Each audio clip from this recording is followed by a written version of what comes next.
Chinnaswamy stadium ಬಳಿ ನಡೆದ ಕಾಲ್ ತುಳಿತದ ಬಗ್ಗೆ ಹೊರಬಿತ್ತು ಸ್ಫೋಟಕ ಸತ್ಯ. ಒಂದೇ ಗೇಟ್ ಬಳಿ ಸಾವಿರಾರು ಮಂದಿ ಜಮಾಯಿಸಿದ್ದು ಏಕೆ?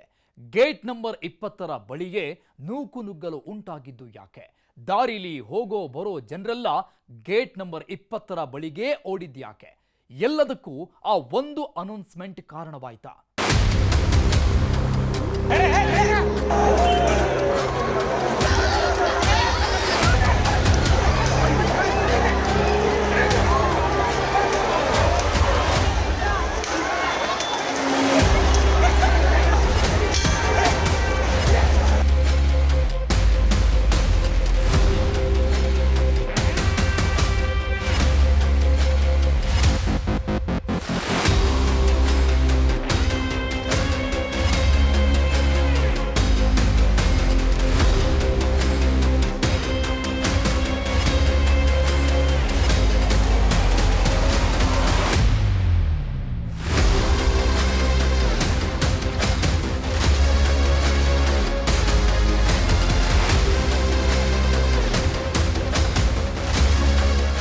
ನಮಗೆಲ್ಲ ಉಸಿರು ಕಟ್ಟಿಗೆ ನಾವು ಬದುಕಿರೋದೇ ಹೆಚ್ಚು ಸರ್.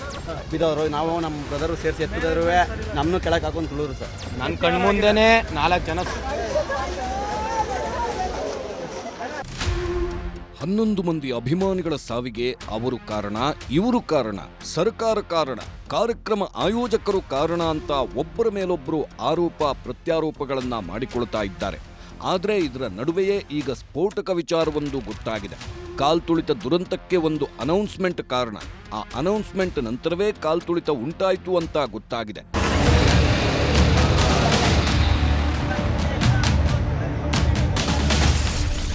ಚಿನ್ನಸ್ವಾಮಿ ಸ್ಟೇಡಿಯಂಗೆ 21 ಗೇಟ್ ನಂಬರ್ 20ಕ್ಕೆ ನುಗ್ಗಿದ್ದೇಕೆ ಫ್ಯಾನ್ಸ್? 15 ನಿಮಿಷಗಳಲ್ಲಿ ಲಕ್ಷಾಂತರ ಜನ. ಆ ಘನಘೋರ ದುರಂತ ಸಂಭವಿಸಿದ್ದೇಗೆ? ಒಂದೇ ಒಂದು ಅನೌನ್ಸ್ಮೆಂಟ್ನಿಂದ 11 ಅಭಿಮಾನಿಗಳ ಪ್ರಾಣ ಹೋಯ್ತ. ಒಂದು ಅನೌನ್ಸ್ಮೆಂಟ್ ಸಂಭ್ರಮಕ್ಕೆ ಕಾದು ಕುಳಿತಿದ್ದ ಅಭಿಮಾನಿಗಳಿಗೆ ಹುಚ್ಚು ಹಿಡಿಸಿತ್ತು. ಒಂದು ಅನೌನ್ಸ್ಮೆಂಟ್ ಅಭಿಮಾನಿಗಳು ಒಂದು ಕಡೆಗೆ ಓಡುವಂತೆ ಮಾಡಿತ್ತು. ಒಂದು ಅನೌನ್ಸ್ಮೆಂಟ್ ಕೆಲವೇ ನಿಮಿಷಗಳಲ್ಲಿ ಲಕ್ಷಾಂತರ ಜನರನ್ನ ಒಂದು ಕಡೆಗೆ ಸೇರಿಸಿತ್ತು. ಒಂದು ಅನೌನ್ಸ್ಮೆಂಟ್ 11 ಮಂದಿಯನ್ನ ಬಲಿ ಪಡೆದುಕೊಂಡಿತ್ತು. ಎಸ್, ಒಂದು ಅನೌನ್ಸ್ಮೆಂಟ್ನಿಂದಲೇ ಇಷ್ಟೆಲ್ಲ ಆಯ್ತು ಅನ್ನೋ ಸ್ಫೋಟಕ ವಿಚಾರ ಈಗ ಬಹಿರಂಗವಾಗಿದೆ. 11 ಮಂದಿ ಅಭಿಮಾನಿಗಳ ಸಾವು ಈಗ ರಾಜ್ಯದಲ್ಲಿ ಅಲ್ಲೋಲ ಕಲ್ಲೋಲ ಉಂಟಾಗುವಂತೆ ಮಾಡಿದೆ. ಅಭಿಮಾನಿಗಳ ಸಾವಿನ ವಿಚಾರದಲ್ಲಿ ಭರ್ಜರಿ ರಾಜಕೀಯವೂ ನಡೀತಾ ಇದೆ. ಅಮಾಯಕರ ಸಾವಿಗೆ ಸರ್ಕಾರ ಕಾರಣ ಅಂತ ವಿಪಕ್ಷಗಳು ಆರೋಪ ಮಾಡ್ತಾ ಇವೆ. ಸರ್ಕಾರ ಮಾತ್ರ ಕಾರ್ಯಕ್ರಮ ಆಯೋಜಕರೇ ಕಾರಣ ಅಂತ RCB DNA ಅಧಿಕಾರಿಗಳನ್ನ ಬಂಧನ ಮಾಡಿಸಿದೆ. ಪೊಲೀಸರ ಲೋಪವೂ ಇದೆ ಅಂತ ಅಧಿಕಾರಿಗಳನ್ನ ಸಸ್ಪೆಂಡ್ ಮಾಡಿದೆ. ಆದರೆ ಈಗ ಕಾಲ್ತುಳಿತಕ್ಕೆ ಬೇರೆಯದ್ದೇ ಕಾರಣ ಇದೆ ಅನ್ನೋದು ಗೊತ್ತಾಗಿದೆ.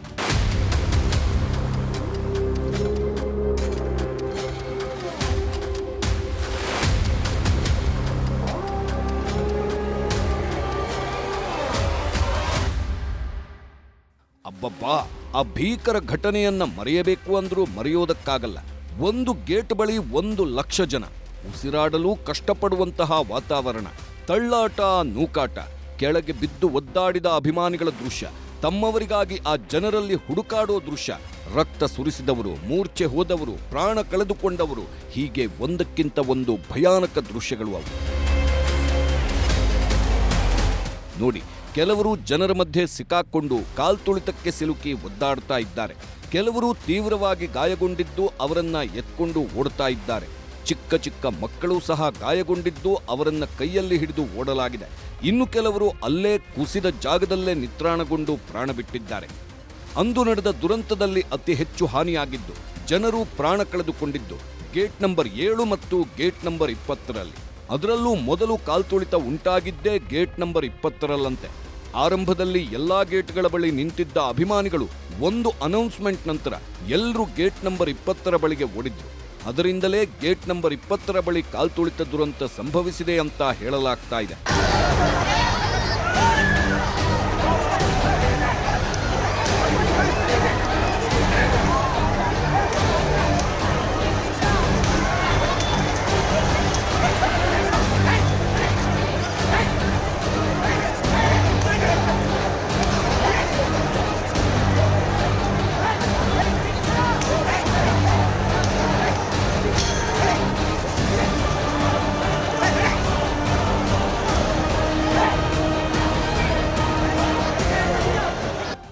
ನೋಡಿ, ರಾಶಿ ರಾಶಿ ಚಪ್ಪಲಿಗಳು ಹೇಗೆ ಬಿದ್ದಿವೆ ನೋಡಿ. ಇವೆಲ್ಲ ಬಿದ್ದಿರೋದು ಗೇಟ್ ನಂಬರ್ 20ರ ಬಳಿಯೇ. ಈ ಗೇಟ್ 1ರ ಬಳಿಯೇ ಸುಮಾರು 1 ಲಕ್ಷ ಜನ ಸೇರಿದ್ರಂತೆ. ಸ್ಟೇಡಿಯಂ ಕೆಪಾಸಿಟಿಯೇ 35,000 ಮಂದಿ. ಆದರೆ ಗೇಟ್ ನಂಬರ್ 20ರ ಬಳಿಯೇ 1 ಲಕ್ಷಕ್ಕೂ ಹೆಚ್ಚು ಜನರು ಸೇರಿದ್ರಂತೆ. ಅಷ್ಟೊಂದು ಜನ ಸೇರಿದ್ರಿಂದಲೇ ಅಷ್ಟೊಂದು ದೊಡ್ಡ ದುರಂತ ಆಗಿದೆ ಅಂತ ಹೇಳಲಾಗ್ತಾ ಇದೆ.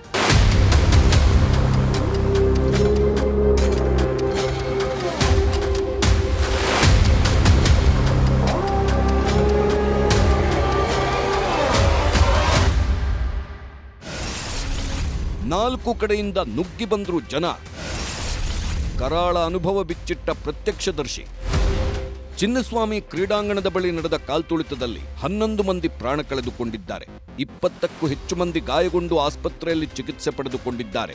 ಅಂತಹ ಗಾಯಾಳು ಒಬ್ಬರು ಗೇಟ್ ನಂಬರ್ 20ರಲ್ಲಿ ನಡೆದ ಕಾಲ್ತುಳಿತದ ಬಗ್ಗೆ ತಮ್ಮ ಕರಾಳ ಅನುಭವವನ್ನ ಹಂಚಿಕೊಂಡಿದ್ದಾರೆ. ಗೇಟ್ ನಂಬರ್ 20ರ ಬಳಿ ಅಷ್ಟೊಂದು ಜನ ಯಾಕೆ ಬಂದ್ರು, ಅಲ್ಲೇ ಯಾಕೆ ಕಾಲ್ತುಳಿತ ಆಯ್ತು ಅನ್ನೋದನ್ನ ವಿವರಿಸಿದ್ದಾರೆ.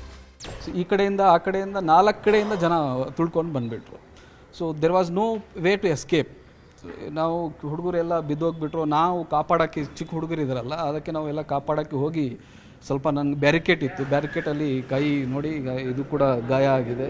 ಸೊ ನೋಡಿ, ಇನ್ನು ಈ ಕಾಲ್ಗೆ ಗಾಯ ನೋಡಿ. ಸೊ ದಿಸ್ ಇಸ್ ದಿಸ್ ಒಳಗಡೆ ಸಿಕ್ಕಾಕೊಂಡ್ರು. ನನಗೆ ಶೂಸು, ಅದು I got this spectacle I lost. One of my kids last mobiles also. ಅವಾಗ ಬಿದ್ದೋಯ್ತು ಎಲ್ಲರೂ. ಆಮೇಲೆ ದೊಡ್ಡ ಗೇಟ್ ಓಪನ್ ಮಾಡಿದ್ರಲ್ಲ, ಸ್ವಲ್ಪ ಜನ ಖಾಲಿ ಮಾಡಿದ್ರು. ಪೊಲೀಸ್ ಬಂದರು. ಆವಾಗ ಸ್ವಲ್ಪ ಲಾಠಿ ಚಾರ್ಜ್ ಮಾಡಿದ್ರಲ್ಲ, ಖಾಲಿ ಆಯಿತು. ಇವರೆಲ್ಲ ನಮ್ಮ ಹುಡುಗರಿಗೆ ನಾನು ಸ್ವಲ್ಪ ಅನ್ಕಾನ್ಷಿಯಸ್ ಥರ ಫೀಲ್ ಆಯಿತು. ಯಾರೋ ನನಗೆ ಹೆಲ್ಪ್ ಮಾಡಿ ಸ್ವಲ್ಪ ಕರ್ಕೊಂಡು ಹೋಗಿದ್ರು, ಹೊರಗಡೆಗೆ ಕೊಂಡೋಗಿದ್ರು. ಇವರೆಲ್ಲ ಪಾಪ ಎಲ್ಲಿ ಹೋಗಿದ್ರು ನನಗೂ ಗೊತ್ತಿಲ್ಲ. ಎಸ್, ಬಿದ್ದೋರು ಯಾರು, ಎದ್ದೋರು ಯಾರು, ಸಾಯ್ತಾ ಇರೋದು ಯಾರು ಏನೂ ನೋಡಿಲ್ಲ. ನುಗ್ಗಿ ಒಳಗೆ ಹೋಗಲು ಪ್ರಯತ್ನಿಸಿದ್ದಾರೆ. ಕೆಲವರು ಬಿದ್ದವರನ್ನ ಕಾಪಾಡೋ ಪ್ರಯತ್ನ ಮಾಡಿದ್ರೆ, ಇನ್ನು ಕೆಲವರು ತುಳಿದುಕೊಂಡೇ ಸ್ಟೇಡಿಯಂ ಒಳಗೆ ಹೋಗಿದ್ದಾರೆ. ಅಪ್ಪ ಒಂದು ಕಡೆ ಆದ್ರೆ ಮಕ್ಕಳು ಮತ್ತೊಂದು ಕಡೆ. ಇನ್ನು ಕಥೆ ಮುಗೀತು ಅಂತ ಅಂದುಕೊಳ್ಳುವಷ್ಟರಲ್ಲೇ ಅದೃಷ್ಟವಶಾತ್ ಹುಸೇನ್ ಅನ್ನೋರ ಕುಟುಂಬ ಕಾಲ್ತುಳಿತದಲ್ಲಿ ಬದುಕಿ ಬಂದಿತ್ತು. ಎಲ್ಲರೂ ಮಿಸ್ ಆಗಿಬಿಟ್ಟಿದ್ರು. ನನಗೂ ಸ್ವಲ್ಪ ಸುಸ್ತಾಯಿತು, ಹುಷಾರಿರಲಿಲ್ಲ. ಆಮೇಲೆ ನಾನು ಸ್ವಲ್ಪ ಯಾರೋ ನೀರು ಕೊಟ್ಟರು, ಪಾಪ ಯಾರೋ ಅವರೇ ಸ್ಟೇಡಿಯಮಲ್ಲಿ ಪಬ್ಲಿಕ್ಕಲ್ಲಿ ನೀರು ಕೊಟ್ಟರು. ನೀರು ಕೊಟ್ಟು ನಾನು ಮಲ್ಕೊಂಡಿದ್ದೆ. ನಾನು ಅಲ್ಲಿ ಸ್ಟೇಡಿಯಮಲ್ಲಿ ಬಿದ್ದೋಗಿದ್ದೀನಿ. ಇವನು ಕೂಡ ಅಳ್ಕೊಂಡಿದ್ದಾನೆ. ಇವ್ರಿಗೆಲ್ಲ ಕೈ ಎಲ್ಲ ಏಟಾಗಿದೆ ನೋಡಿ, ಇನ್ನೂ ನೋವಿದೆ. ಸೊ ವಿ ಗಾಟ್ ನೋವಿದೆ. ಎಸ್. ಸೊ ಹೋಗಿ ಮತ್ತೆ 1 ಗಂಟೆ ಆದಮೇಲೆ we called up. So all of our relatives took him, all the kids and all ಎಲ್ಲ ಹೋಗಿ ಫಿಲೋಮಿನಾಸ್ ಹಾಸ್ಪಿಟ್ಲಲ್ಲಿ ಅವ್ರಿಗೆ ಅಬ್ಸರ್ವೇಷನಲ್ಲಿ ಇಕ್ಕಿ ಎಲ್ಲರಿಗೂ we got the X-rays. After 1 hour I got some strength regain ಮಾಡಿ ಮತ್ತೆ ನಾನು ಮನೆಗೆ ಬಂದು ಸ್ವಲ್ಪ ಫ್ರೆಶ್ ಆಗಿ ಮತ್ತೆ I got admitted in Philomena hospital. Chinnaswamy ಸ್ಟೇಡಿಯಂಗೆ ಒಟ್ಟು 21 ಗೇಟ್ಗಳಿವೆ. ಆದರೆ ಸ್ಟೇಡಿಯಂ ಸಿಬ್ಬಂದಿ 21 ಗೇಟುಗಳನ್ನು ಓಪನ್ ಮಾಡಿರಲಿಲ್ಲ. ಕೇವಲ 3 ಗೇಟ್ ಮಾತ್ರ ಓಪನ್ ಮಾಡಿ ಅಭಿಮಾನಿಗಳನ್ನ ಒಳಗ್ಬಿಟ್ಟಿದ್ರು. ಆ 3 ಗೇಟ್ಗಳ ಬಳಿಯೂ ಜನರು ಜಮಾಯಿಸಿದ್ರು. ಇನ್ನೊಂದು ಭಯಾನಕ ವಿಚಾರ ಅಂದ್ರೆ, ಗೇಟ್ ನಂಬರ್ 20ರಲ್ಲಿ ಅಷ್ಟೊಂದು ಜನ ಸೇರಿದ್ರೂ ಸಹ ಕೇವಲ ಒಬ್ಬರು ಮಾತ್ರ ದೂರಲು ಸಾಧ್ಯವಾದಷ್ಟು ಮಾತ್ರ ಬಾಗಿಲು ಓಪನ್ ಮಾಡಿದ್ರಂತೆ. ಅದೂ ಸಹ ತಳ್ಳಾಟ ನೂಕಾಟಕ್ಕೆ ಕಾರಣವಾಗಿತ್ತು. ಮಧ್ಯಾಹ್ನ 3:35ಕ್ಕೆ ಡೆಡ್ಲಿ ಅನೌನ್ಸ್ಮೆಂಟ್. ಆ ಒಂದು ಅನೌನ್ಸ್ಮೆಂಟ್ಗೆ ಹುಚ್ಚರಂತಾದ ಅಭಿಮಾನಿಗಳು. RCB ಗೆಲುವಿನ ಸೆಲೆಬ್ರೇಷನ್ಗೆ ಮೊದಲೇ ಫ್ರೀ ಪಾಸ್ಗಳನ್ನು ಕೊಡಲಾಗಿತ್ತು. ಟಿಕೆಟ್ ಸಿಕ್ಕಿದವರೆಲ್ಲ ಸ್ಟೇಡಿಯಂ ಒಳಗೆ ಹೋಗಲು 3 ಗೇಟ್ಗಳ ಮುಂದೆ ನಿಂತ್ಕೊಂಡಿದ್ರು. ಇನ್ನೊಂದಷ್ಟು ಜನ ಟಿಕೆಟ್ ಸಿಗಬಹುದು ಅನ್ನೋ ನಿರೀಕ್ಷೆಯಲ್ಲಿ ನಿಂತಿದ್ರು. ಅಲ್ಲಿವರೆಗೂ ಎಲ್ಲವೂ ಚೆನ್ನಾಗೇ ಇತ್ತು. ಆದರೆ ಮಧ್ಯಾಹ್ನ 3:35ಕ್ಕೆ ಬಂದ ಒಂದು ಅನೌನ್ಸ್ಮೆಂಟ್ ಎಲ್ಲವನ್ನ ಹಾಳು ಮಾಡಿತ್ತು. ಜನರು ಗೇಟ್ ನಂಬರ್ 20ಕ್ಕೆ ಮುಗಿಬೀಳುವಂತೆ ಮಾಡಿತ್ತು, ಕಾಲ್ತುಳಿತ ಆಗುವಂತೆ ಮಾಡಿತ್ತು.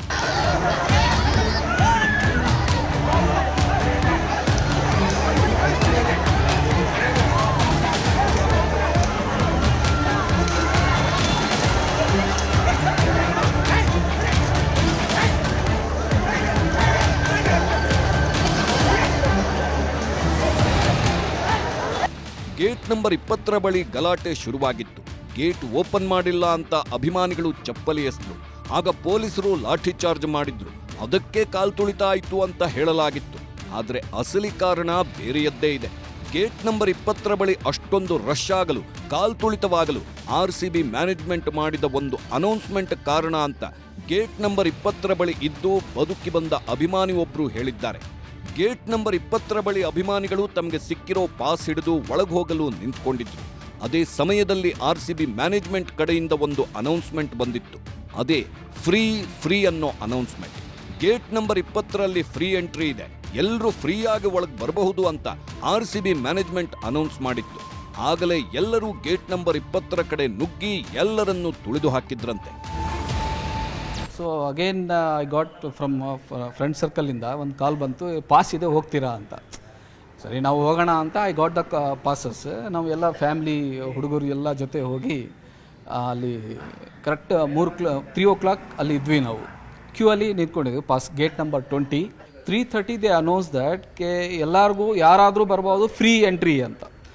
ಆ ವಿಕ್ಟ್ರಿಯಲ್ಲಿ ಆ ಜೋಶಲ್ಲಿ ಇದ್ರಲ್ಲ ಎಲ್ಲರೂ. ಸಡನ್ಲಿ ಏನಾಯಿತು ಅಂದರೆ ಅವರು ಗೇಟ್ ಕೂಡ ದೊಡ್ಡ ಗೇಟ್ ಇತ್ತು, ಅದು ಓಪನ್ ಮಾಡಿಲ್ಲ, ಚಿಕ್ಕ ಸಣ್ಣ ಗೇಟ್ ಓಪನ್ ಮಾಡಿದರು. ಆವಾಗ ಸ್ಟಾರ್ಟ್ ಆಯಿತು. ಎಲ್ಲರೂ ನಾವು ಕ್ಯೂ ಅಲ್ಲಿದ್ದೀವಿ. ಈ ಕಡೆಯಿಂದ ಆ ಕಡೆಯಿಂದ 4 ಕಡೆಯಿಂದ ಜನ ತುಳ್ಕೊಂಡು ಬಂದುಬಿಟ್ರು. So there was no way to escape. Yes, ನೋಡಿದ್ರಲ್ಲ, ಪಾಸ್ ಇದ್ದವರನ್ನ ಮಾತ್ರ ಬಿಡ್ತಾರೆ ಅಂತ ಎಲ್ಲರೂ ಅಂದ್ಕೊಂಡಿದ್ರು. ಆದರೆ 3:35 ಸಮಯದಲ್ಲಿ ಟಿಕೆಟ್ ಇಲ್ಲದೆ ಇದ್ದವರನ್ನೂ ಒಳಗೆ ಬಿಡಲು ತೀರ್ಮಾನಿಸಿ ಎಲ್ಲರಿಗೂ ಗೇಟ್ ನಂಬರ್ 20ರಲ್ಲಿ ಉಚಿತ ಎಂಟ್ರಿ ಅಂತ ಅನೌನ್ಸ್ ಮಾಡಿದ್ರು. ಇದರಿಂದಲೇ ಅನಾಹುತ ಆಯಿತು. RCB ಮ್ಯಾನೇಜ್ಮೆಂಟ್ನವರದ್ದು ತಪ್ಪಿದೆ ಅಂತ ಪ್ರತ್ಯಕ್ಷದರ್ಶಿಗಳು ಹೇಳಿದ್ದಾರೆ. ಗೇಟ್ಗಳು ಮುರಿತ, ಚೆಕ್ಕಿಂಗ್ ಪಾಯಿಂಟ್ ಧ್ವಂಸ, ಮರಗಳನ್ನ ಮುರಿದ್ರು, ಗೋಡೆಗಳನ್ನ ದಬ್ಬಿದ್ರು. ಚಿನ್ನಸ್ವಾಮಿ ಸ್ಟೇಡಿಯಂ ದೇಶದಲ್ಲೇ ಅತ್ಯಂತ ಉತ್ತಮ ಸ್ಟೇಡಿಯಂ, ಸೂಪರ್ ಟೆಕ್ನಾಲಜಿಯನ್ನ ಅಳವಡಿಸಿಕೊಂಡಿರುವ ಸ್ಟೇಡಿಯಂ. ಇಲ್ಲಿ ಮಳೆ ಬಂದ್ರೂ ಮ್ಯಾಚ್ಗೆ ತೊಂದರೆ ಆಗಲ್ಲ. ಮಳೆ ನೀರನ್ನ ಇಂಗಿಸೋ ತಂತ್ರಜ್ಞಾನ ಇದೆ. ಅದಕ್ಕೆ ಎಲ್ಲಾ ಪಂದ್ಯಗಳು ಬೆಂಗಳೂರಲ್ಲಿ ನಡೆದ್ರೆ ಚಂದ ಅಂತ ಕ್ರಿಕೆಟ್ ಅಭಿಮಾನಿಗಳು ಬೇಡಿಕೊಳ್ಳೋದು. ಆದರೆ ಮೊನ್ನೆ ನಡೆದ ದುರಂತದಿಂದ ಬೆಂಗಳೂರಲ್ಲಿ ಪಂದ್ಯಗಳನ್ನೇ ಆಡಿಸೋದು ಬೇಡ ಅಂತ BCCI ತೀರ್ಮಾನಿಸಿದೆ. ಚಿನ್ನಸ್ವಾಮಿ ಸ್ಟೇಡಿಯಂ ಈಗ ಮೊದಲಿನಂತಿಲ್ಲ, ಎಲ್ಲವೂ ಧ್ವಂಸವಾಗಿವೆ. ಗೇಟ್ಗಳು, ಚೆಕಿಂಗ್ ಪಾಯಿಂಟ್ಗಳು ಧ್ವಂಸವಾಗಿವೆ. ಘಟನೆ ನಡೆದು 1 ವಾರ ಆಗ್ತಾ ಇದ್ರು, ಇನ್ನೂ ಏನೂ ಸರಿಯಾಗಿಲ್ಲ. ಮುರಿದ ಗೇಟ್ಗಳು ಮುರಿದಂತೆಯೇ ಇವೆ. ಚೆಕ್ಕಿಂಗ್ ಪಾಯಿಂಟ್ಗಳನ್ನು ಸರಿ ಮಾಡೋ ಪ್ರಯತ್ನ ಮಾಡಲಿಲ್ಲ. ಮರಗಳು ಬಿದ್ದ ಗೋಡೆಗಳನ್ನು ಇನ್ನೂ ಎತ್ತಿಲ್ಲ. ನೀವು ನೋಡಬಹುದು, ಕಬ್ಬಿಣದ ಗೇಟ್ಗಳನ್ನೇ ಮುರಿದು ಹಾಕಿದ್ದಾರೆ. ಮೆಟ್ಟಿಲುಗಳಿಗೆ ಅಳವಡಿಸಿದ್ದ ಗ್ರಿಲ್ ಸಹ ಕಿತ್ತು ಹಾಕಿದ್ದಾರೆ. ಈ ಚೆಕ್ಕಿಂಗ್ ಪಾಯಿಂಟ್ ಪರಿಸ್ಥಿತಿ ನೋಡಿ ಏನಾಗಿದೆ. ಅಭಿಮಾನಿಗಳು ಒಳಗೆ ಬಂದಾಗ ಟಿಕೆಟ್ ಸ್ಕ್ಯಾನ್ ಮಾಡಿದ್ರೆ ಮಾತ್ರ ಈ ಚೆಕ್ಕಿಂಗ್ ಪಾಯಿಂಟ್ನ ಗೇಟ್ಗಳು ಓಪನ್ ಆಗುತ್ತೆ. ಆದರೆ ಅವೆಲ್ಲವನ್ನೂ ಅಭಿಮಾನಿಗಳು ಮೊನ್ನೆ ಕಿತ್ತು ಹಾಕಿದ್ದಾರೆ. ಸಂಭ್ರಮಾಚರಣೆಯ ಹುಚ್ಚಲ್ಲಿ ಎಲ್ಲವನ್ನು ಕಿತ್ತಾಕಿ ಒಳಗೆ ನುಗ್ಗಿದ್ದಾರೆ. ಆ ರೀತಿ ಕಿತ್ತು ಹೋಗಿರೋ ಯಾವುದನ್ನು ಇನ್ನೂ ಸರಿ ಮಾಡಿಲ್ಲ. ಇನ್ನು ಗೇಟ್ ನಂಬರ್ 20 ಕಥೆಯಂತೂ ಕೇಳಲೇಬೇಡಿ. ಒಮ್ಮೆಲೆ 1 ಲಕ್ಷ ಮಂದಿ ನುಗ್ಗಿದ್ರೆ ಏನೆಲ್ಲ ಆಗುತ್ತೋ ಅದೆಲ್ಲವೂ ಆಗಿದೆ. ಗೇಟು ಕಿತ್ತೋಗಿದೆ. ಒಳಗೆ ಹೋಗುವ ಆತುರದಲ್ಲಿ ಜನರ ಪ್ರಾಣವೂ ಹೋಗಿದೆ. 11 ಮಂದಿಯಲ್ಲಿ ಅರ್ಧಕ್ಕೂ ಹೆಚ್ಚು ಜನರನ್ನ ಬಲಿ ಪಡೆದುಕೊಂಡ ಆ ಗೇಟ್ ಇದೇ ನೋಡಿ. ಈ ಗೇಟ್ ಈಗ 5-6 ಸಾವುಗಳನ್ನ ನೋಡಿ ಸೂತಕವನ್ನ ಅಂಟಿಸಿಕೊಂಡಿದೆ. ಜೂನ್ 4 RCB ವಿಜಯೋತ್ಸವದ ದಿನ ಬಹಳ ದೊಡ್ಡ ದುರಂತವೇ ನಡೆದು ಹೋಗಿತ್ತು. 11 ಮಂದಿ ಸಾವನ್ನಪ್ಪಿದ್ರು, 65 ಮಂದಿ ಗಾಯಾಳುಗಳು ಕಾಲ್ತುಳಿತಕ್ಕೆ ಒಳಗಾಗಿ ಆಸ್ಪತ್ರೆ ಸೇರಿದ್ರು. ಈಗ ಕ್ರಮೇಣವಾಗಿ ಗುಣಮುಖರಾಗ್ತಾ ಇದ್ದಾರೆ. ಇದ್ರ ಬಗ್ಗೆ ನ್ಯೂಸ್ 18 ಜೊತೆ ಈ ಒಂದು ಘಟನೆಯಲ್ಲಿ ಗಾಯಗೊಂಡಿದ್ದಂತಹ ಹುಸೇನ್ ಭಾಳ ಸ್ಪಷ್ಟವಾಗಿ ಎಳೆಯಾಗಿ ಅವತ್ತೇನಾಯಿತು ಅನ್ನುವಂಥದ್ದನ್ನು ಬಿಚ್ಚಿಟ್ಟಿದ್ರು. ಅವರು ಹೇಳುವಂಥ ಪ್ರಕಾರ, ನನ್ನ ಹಿಂಭಾಗದಲ್ಲಿ ನೀವೇನು ನೋಡ್ತಾ ಇದ್ದೀರಿ, ಈ gate number 20 D corporate gate. ಈ ಗೇಟ್ನಲ್ಲಿ ಮೊದಲನೇ ಬಾರಿಗೆ ಕಾಲ್ತುಳಿತ ಆಯಿತು ಅನ್ನುವಂಥದ್ದನ್ನು ಅವರು ನ್ಯೂಸ್ 18ಗೆ ಎಕ್ಸ್ಪ್ಲೈನ್ ಮಾಡ್ತಾ ಹೋದರು. ನಾವೀಗ ಅದೇ ಗೇಟ್ ಮುಂಭಾಗದಲ್ಲಿ ಇದ್ದೀವಿ. ಇದು ಗೇಟ್ ನಂಬರ್ 20, ಚಿನ್ನಸ್ವಾಮಿ ಸ್ಟೇಡಿಯಂನ gate number 20 D corporate stand. ಇದು ಇದರ ಪಕ್ಕದಲ್ಲಿರುವಂಥ ಈ ಗೇಟ್ ಏನಿದೆ, ಈ ಗೇಟ್ ಅವತ್ತು ಮುಚ್ಚಿದ್ರು, ಈ ಗೇಟನ್ನು ಓಪನ್ ಮಾಡಿರಲಿಲ್ಲ. ಇದರ ಬದಲಾಗಿ ಅಲ್ಲಿ ಪಕ್ಕದಲ್ಲಿರುವಂತಹ 19 ಮತ್ತು 18ನೇ ಸ್ಟ್ಯಾಂಡ್ಗೆ ಹೊಂದ್ಕೊಂಡಿರುವಂಥ ಒಂದು ಸಣ್ಣ ಗೇಟ್ ಏನಿದೆ, ಆ ಗೇಟನ್ನು ಮಾತ್ರ ಓಪನ್ ಮಾಡಿದರು. ಹೀಗಾಗಿ ಈ ಒಂದು ಕಾಲ್ತುಳಿತ ಇಷ್ಟೊಂದು ಜನಜಂಗುಳಿಯ ಮಧ್ಯೆ ಜನ ತುಳಿಯೋದಕ್ಕೆ ಶುರು ಮಾಡಿದ್ವು ಅನ್ನುವಂಥ ಭಾಳ ಸ್ಫೋಟಕ ಮಾಹಿತಿಯನ್ನು ಬಿಚ್ಚಿಡ್ತಾ ಹೋದರು. ಇಲ್ಲಿ ಏನು ಶಾಂತವಾಗಿತ್ತು ವಾತಾವರಣ, ಅಂದರೆ ಜೂನ್ 4ನೇ ತಾರೀಕಿನಂದು 3:30ವರೆಗೂ ಕೂಡ ಇಲ್ಲಿರುವಂಥ ವಾತಾವರಣ ಏನಿತ್ತು ಅದು ಬಹಳ ಶಾಂತವಾಗಿತ್ತು. ಅಂತಂದರೆ ಈ ಮೊದಲೇ ಈ ಒಂದು RCB ವಿಕ್ಟರಿ ಪ್ರೋಗ್ರಾಮ್ ಏನು ಸೆಲೆಬ್ರೇಷನ್ ಏನಿದೆ ಇದರಲ್ಲಿ ಭಾಗಿಯಾಗೋದಕ್ಕೆ ಆನ್ಲೈನ್ನಲ್ಲಿ ಟಿಕೆಟನ್ನು RCB ಮ್ಯಾನೇಜ್ಮೆಂಟು ಬಿಟ್ಟಿದ್ರು. ಆ ಟಿಕೆಟನ್ನು ಪಡೆದುಕೊಂಡವ್ರು ಯಾರ ಬಳಿ ಪಾಸ್ ಇತ್ತೋ, ಯಾರ ಬಳಿ ಟಿಕೆಟ್ ಇತ್ತು, ಅವರೆಲ್ಲರೂ ಕೂಡ ಇಲ್ಲಿ ಇಲ್ಲಿ ಸಾಲಾಗಿ ನಿಂತಿದ್ರು. ಒಳಗಡೆ ಹೋಗೋದಕ್ಕೆ ಆ ಟಿಕೆಟ್ನಲ್ಲಿ ಕೊಟ್ಟಿದ್ದಂತಹ ಗೇಟ್ ನಂಬರನ್ನು ಆ ಗೇಟ್ ನಂಬರ್ಗೆ ಅನುಸಾರವಾಗಿ ಅವರು ಇಲ್ಲಿ ಬಂದು ನಿಂತಿದ್ರು. 3:30ವರೆಗೂ ಕೂಡ ಸರದಿ ಸಾಲಿತ್ತು. ಕ್ಯೂನಲ್ಲಿ ನಿಂತಿದ್ರು ಜನ. ಯಾವುದೇ ರೀತಿಯಾಗಿರುವಂಥ ಸಮಸ್ಯೆ ಆಗಿರಲಿಲ್ಲ. ಬ್ಯಾರಿಕೇಡ್ಗಳನ್ನು ಅಳವಡಿಕೆ ಮಾಡಲಾಗ್ತಾ ಇತ್ತು. ಎಲ್ಲರೂ ಕೂಡ ಅವರಿಗೆ ಕೊಟ್ಟಿರುವಂತಹ ಆ ಬ್ಯಾರಿಕೇಡ್ ಇದೆ ಅದರೊಳಗಡೆ ಸರತಿ ಸಾಲಿನಲ್ಲಿ ಬಂದು ಈ ಒಂದು ಈ ಗೇಟ್ 20 ಡಿ ಕಾರ್ಪೊರೇಟ್ ಒಳಗಡೆ ಹೋಗೋದಕ್ಕೆ ಎಲ್ಲರೂ ಕೂಡ ಸಿದ್ಧತೆಯನ್ನು ಮಾಡ್ಕೊಳ್ತಾ ಇದ್ರು. ಆದರೆ 3:30 ದಾಟ್ತಾ ಇದ್ದಾಗೆ 3:35 ಹೊತ್ತಿಗೆ ಇಲ್ಲಿ ಒಂದು ಅನೌನ್ಸ್ಮೆಂಟ್ ಶುರುವಾಗುತ್ತೆ. ಈ ಅನೌನ್ಸ್ಮೆಂಟ್ ಆದ ಬಳಿಕ ಇಲ್ಲಿ ಚಿತ್ರಣ ಬದಲಾಯಿತು ಅನ್ನುವಂಥದ್ದು ಹುಸೇನ್ ಭಾಳ ಸ್ಪಷ್ಟವಾಗಿ ನ್ಯೂಸ್ 18ಗೆ ಎಕ್ಸ್ಪ್ಲೈನ್ ಮಾಡ್ತಾ ಹೋಗ್ತಾರೆ. ಅಂದರೆ ಜೂನ್ 4ನೇ ತಾರೀಕು ಸಂಜೆ 3:35 ಸುಮಾರಿಗೆ RCB ಮ್ಯಾನೇಜ್ಮೆಂಟ್ನವರು ಇಲ್ಲಿ ಒಂದು ಅನೌನ್ಸ್ಮೆಂಟ್ ಮಾಡ್ತಾರೆ. ಆ ಅನೌನ್ಸ್ಮೆಂಟ್ ಏನು ಅಂತಂದರೆ ಒಳಗಡೆ ಬರೋದಕ್ಕೆ ಈ ಒಂದು ಡಿ ಕಾರ್ಪೊರೇಟ್ ಗೇಟ್ ನಂಬರ್ 20 ಏನಿದೆ ಮತ್ತು 19, 18 ಈ 3 ಗೇಟ್ಗಳಲ್ಲಿ ಒಳಗಡೆ ಬರೋದಕ್ಕೆ ಯಾವುದೇ ರೀತಿಯಾಗಿರುವಂಥ ಪಾಸ್ ಅಥವಾ ಟಿಕೆಟ್ನ ಅಗತ್ಯ ಇರೋದಿಲ್ಲ, ಉಚಿತವಾಗಿ ಒಳಗಡೆ ಬರ್ಬೋದು ಅನ್ನುವಂಥ ಒಂದು ಅನೌನ್ಸ್ಮೆಂಟನ್ನು ಇಲ್ಲಿ RCB ಮ್ಯಾನೇಜ್ಮೆಂಟ್ ಕಡೆಯಿಂದ ಆಗುತ್ತೆ. ಆ ಕ್ಷಣವೇ ನೋಡಿ ಇಲ್ಲಿನ ಚಿತ್ರಣ ಬದಲಾಗಿತ್ತು. ಅಂದರೆ ಜೂನ್ 4ನೇ ತಾರೀಕು ಸಂಜೆ 3:35 ಹೊತ್ತಿಗೆ ಒಂದು ಅನೌನ್ಸ್ಮೆಂಟ್ ಏನಾಗುತ್ತೆ, ಅನೌನ್ಸ್ಮೆಂಟ್ ಬಳಿಕ ಇಲ್ಲಿರುವಂಥ ಚಿತ್ರಣ ಬದಲಾಗುತ್ತೆ. ಜನರು ಫ್ರೀ ಅಂತ ಕೇಳಿದ ತಕ್ಷಣ ನುಗ್ಗಲಾಗಿ ಬರ್ತಾರೆ ಎಲ್ಲ ಕಡೆಗಳಿಂದಲೂ ಕೂಡ. ಅಂದರೆ ನನ್ನ ಈ ಭಾಗದಲ್ಲಿ ನೀವೇನು ನೋಡ್ತಾ ಇದ್ದೀವಿ ಕ್ವೀನ್ಸ್ ರಸ್ತೆ, ಈ ಕ್ವೀನ್ಸ್ ರಸ್ತೆ ಸಂಪೂರ್ಣವಾಗಿ ಜನರಿದ್ದರು. ಆ ಕಡೆ ಜನರಿದ್ದರು, ಆ ಕಬ್ಬನ್ ಪಾರ್ಕ್ ಒಳಗಡೆ ಜನರಿದ್ದರು, ಜೊತೆಗೆ ಅಲ್ಲಿ ಆ ಕಬ್ಬನ್ ಪಾರ್ಕ್ ಮೆಟ್ರೋ ಸ್ಟೇಷನ್ ಇದೆ ಅಲ್ಲೂ ಕೂಡ ಜನರಿದ್ದರು. ಈ ಕಡೆ ನನ್ನ ಬಲಭಾಗಕ್ಕೆ ಅನಿಲ್ ಕುಂಬ್ಳೆ ಸರ್ಕಲ್ ಇದೆ, ಅಲ್ಲೂ ಕೂಡ ಲಕ್ಷಾಂತರ ಮಂದಿ ಬಂದು ನಿಂತಿದ್ರು. ಅವರೆಲ್ಲರೂ ಕೂಡ ಈ ಅನೌನ್ಸ್ಮೆಂಟ್ ಕೇಳ್ತಾ ಇದ್ದಾಗೇ ಈ ಗೇಟ್ ಕಡೆ ಬರೋದಕ್ಕೆ ಶುರು ಮಾಡ್ತಾರೆ. ಒಂದು ಲಕ್ಷಾಂತರ ಮಂದಿ ಇಷ್ಟೊಂದು ಸಣ್ಣ ಜಾಗದಲ್ಲಿ ಬಂದು ನಿಲ್ಲುವಂಥ ಸಂದರ್ಭದಲ್ಲಿ ಏನಾಗಬೇಕಿತ್ತೋ ಅದೇ ಆಗಿರುವಂಥದ್ದು ಅವತ್ತು. ಅಂದರೆ ಒಬ್ಬರ ಮೇಲೊಬ್ಬರು ಎಗರ್ತಾ, ಒಬ್ಬರ ಮೇಲೊಬ್ಬರು ತುಳಿತಾ ಈ ಒಂದು ಗೇಟ್ ಒಳಗಡೆ ಹೋಗೋದಕ್ಕೆ ಪ್ರಯತ್ನ ಪಟ್ಟಿದ್ರು. ಆದರೆ ವಿಪರ್ಯಾಸ ಏನು ಅಂತಂದರೆ ಈ ಗೇಟ್ ಏನಿದೆ ಅವತ್ತು ಅನೌನ್ಸ್ಮೆಂಟ್ ಮಾಡಿದ್ದು ಒಂದು ಕಡೆ, ಆದರೆ ಅನೌನ್ಸ್ಮೆಂಟ್ ಮಾಡಿದ ಬಳಿಕ ಇಷ್ಟು ದೊಡ್ಡದಾಗಿರುವಂಥ ಗೇಟನ್ನು RCB ಮ್ಯಾನೇಜ್ಮೆಂಟ್ ಅವರು ಓಪನ್ ಮಾಡಲಿಲ್ಲ ಅನ್ನುವಂಥದ್ದು ಪ್ರತ್ಯಕ್ಷದರ್ಶಿಗಳು ಮತ್ತು ಈ ಒಂದು ಘಟನೆಯಲ್ಲಿ ಗಾಯಾಳುಗಳು ಹೇಳ್ತಾ ಇರುವಂಥದ್ದು. ಹುಸೇನ್ ಭಾಳ ಸ್ಪಷ್ಟವಾಗಿ ಒಂದೊಮ್ಮೆ ಈ ದೊಡ್ಡ ಗೇಟನ್ನು ಓಪನ್ ಮಾಡಿದರೆ ಸರ್ ನಮಗೆ ಯಾವುದೇ ರೀತಿಯಾಗಿರುವಂಥ ತೊಂದರೆ ಆಗ್ತಾ ಇರಲಿಲ್ಲ, ಅಷ್ಟು ಜನ ಬರ್ತಿದ್ರಲ್ವ, ಅವರಿಗೆ ಹೋಗೋದಕ್ಕೂ ಕೂಡ ಅನುಕೂಲ ಆಗ್ತಾ ಇತ್ತು. ಆದರೆ ಅವತ್ತು ಈ ಗೇಟಲ್ಲಿ ಫ್ರೀಯಾಗಿ ಬಿಡ್ತೀನಿ ಅಂತ ಹೇಳಿ ಕೇವಲ ಇಲ್ಲಿ ಒಂದು ಸಣ್ಣ ಗೇಟ್ ಏನಿದೆ ಈ ಗೇಟಲ್ಲಿ ಒಳಗಡೆ ಬಿಡೋದಕ್ಕೆ ಶುರು ಮಾಡಿದ್ರು. ನೀವೇನು ನೋಡ್ತಾ ಇದ್ರಿ ಈ ಗೇಟನ್ನು ಈ 2 ಗೇಟಲ್ಲಿ ಒಳಗಡೆ ಬಿಡೋದಕ್ಕೆ ಶುರು ಮಾಡಿದ್ರು. ಈ ಒಂದು 2 ಗೇಟ್ನಲ್ಲಿ ಸುಮಾರು 3 ಅಡಿ ಜಾಗ ಇರ್ಬೋದು. ಈ 3 ಅಡಿ ಜಾಗದಲ್ಲಿ ಒಬ್ಬರಿಗಿಂತ ಇನ್ನೊಬ್ಬರು ಅಂದರೆ ಒಬ್ಬರು ಮಾತ್ರ ಹೋಗೋದಕ್ಕೆ ಸಾಧ್ಯ ಆಗುತ್ತೆ. ನಾನು ನೋಡ್ಬೋದು ನೀವು, ನಾನೀಗೇನು ನಿಂತಿದ್ದೀನಿ ಇಷ್ಟು ಒಬ್ಬರು ಮಾತ್ರ ಹೋಗೋದಕ್ಕಿರುವಂಥ ಒಂದು ಆ ಗೇಟ್ ಇದು. ಈ ಗೇಟ್ನ ಒಳಗಡೆ 2, 3, 4 ಜನ ಒಬ್ಬರನ್ನ ತಳ್ಳುತ್ತಾ ಒಳಗಡೆ ಹೋದಂಥ ಸಂದರ್ಭದಲ್ಲಿ ಇಲ್ಲಿ ಕಾಲು ತುಳಿತ ಆಯಿತು ಅನ್ನುವಂಥದ್ದನ್ನು ಹುಸೇನ್ ಭಾಳ ಸ್ಪಷ್ಟವಾಗಿ ಹೇಳ್ತಾ ಇರೋದು. ಹುಸೇನ್ಗೆ ಈ ಒಂದು ಗೇಟ್ನಲ್ಲಿ ಒಳಗಡೆ ಹೋಗುವಂಥ ಸಂದರ್ಭದಲ್ಲಿ ಕಾಲಿಗೆ ಏಟಾಗಿದೆ. ಹುಸೇನ್ನ ಮಗನಿಗೆ ಒಂದು ಕೈ ಏನಿದೆ ಅದು ಕೈನ ಎಲ್ಬೋ ಅಲ್ಲಿ ಮೂಳೆ ಏಟಾಗಿದೆ. ಇದೇ ಗೇಟ್ನಲ್ಲಿ ಕಾಲು ಮುರ್ಕೊಂಡಿರೋರಿದ್ದಾರೆ. ಇದೇ ಗೇಟ್ನಲ್ಲಿ ಮನೋಜ್ ಅನ್ನುವಂಥ ಒಬ್ಬ ಹುಡುಗ ಒಳಗಡೆ ಹೋಗೋದಕ್ಕೆ ಪ್ರಯತ್ನ ಪಟ್ಟು ಕಾಲು ಮುರ್ಕೊಂಡು ಇದೀಗ ಬೌರಿಂಗ್ ಹಾಸ್ಪಿಟ್ಲ್ನಲ್ಲಿ ಚಿಕಿತ್ಸೆ ಪಡಿತಾ ಇದ್ದಾನೆ. ಆತನಿಗೆ ಟಿಬಿಯಾ ಅನ್ನುವಂಥ ಒಂದು ಸರ್ಜರಿ ಕೂಡ ಆಗಿದೆ. ಇಲ್ಲೇನಿದೆ ಈ ಕಾಲ್ನ ಮೂಳೆ ಮುರಿತ ಆಗಿ ಇಲ್ಲಿಗೆ ಒಂದು ಟಿಬಿಯಾ ಅನ್ನುವಂಥ ಒಂದು ಸರ್ಜರಿಯನ್ನು ಕೂಡ ವೈದ್ಯರು ಮಾಡಿರುವಂಥಂದರೆ ಇಲ್ಲಿ ಆಗಿರುವಂಥ ಈ ಅನಾಹುತಕ್ಕೆ, ಇಲ್ಲಿ ಆಗಿರುವಂಥ ಈ ದುರಂತಕ್ಕೆ ಸಂಪೂರ್ಣ ಹೊಣೆ ಯಾರು ಅಂತ ಕೇಳಿದ್ರೆ ಇಲ್ಲಿನ ಪ್ರತ್ಯಕ್ಷದರ್ಶಿಗಳು ಮತ್ತು ಘಟನೆಯಲ್ಲಿ ಗಾಯಗೊಂಡಿರುವಂಥ ಜನರು ಹೇಳ್ತಾ ಇರುವಂಥದ್ದು. ಇಲ್ಲಿ ಆ ಅನೌನ್ಸ್ಮೆಂಟ್ ಏನಾಯಿತು ಮತ್ತು ಈ ಗೇಟನ್ನು ಅವರು ಓಪನ್ ಮಾಡದೇ ಇದ್ದಿದ್ದೇ ಇದಕ್ಕೆ ಪ್ರಮುಖ ಕಾರಣ ಅನ್ನುವಂಥದ್ದು ಪ್ರತ್ಯಕ್ಷದರ್ಶಿಗಳು ಮತ್ತು ಗಾಯಾಳುಗಳು ಹೇಳ್ತಾ ಇರುವಂಥದ್ದು. ಬೆಂಗಳೂರಿಂದ ಕ್ಯಾಮ್ರಾ ಪರ್ಸನ್ ರಾಯ್ಡು ಜೊತೆ ಆಶಿಕ್ ಮುಲ್ಕಿ, ನ್ಯೂಸ್.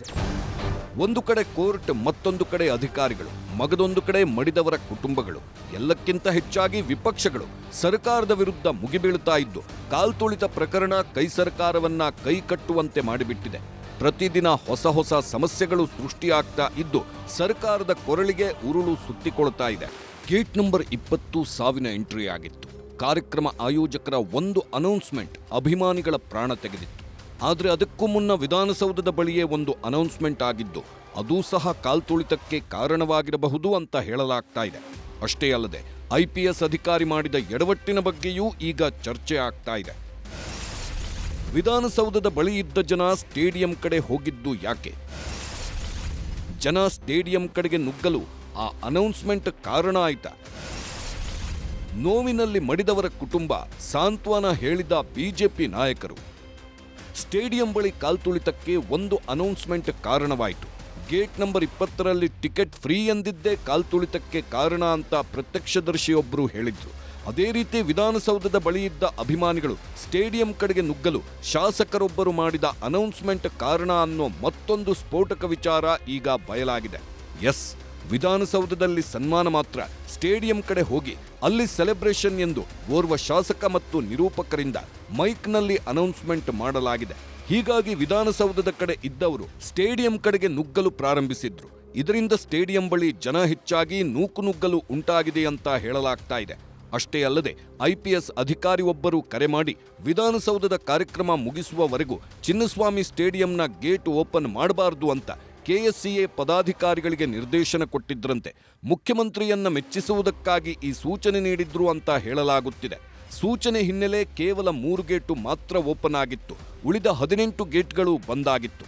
ತಪ್ಪು ಯಾರದ್ದೇ ಇರಬಹುದು, ಆದರೆ ಆ ತಪ್ಪಿನಿಂದ ಆದ ಅನಾಹುತ ಮಾತ್ರ ಘನಘೋರ.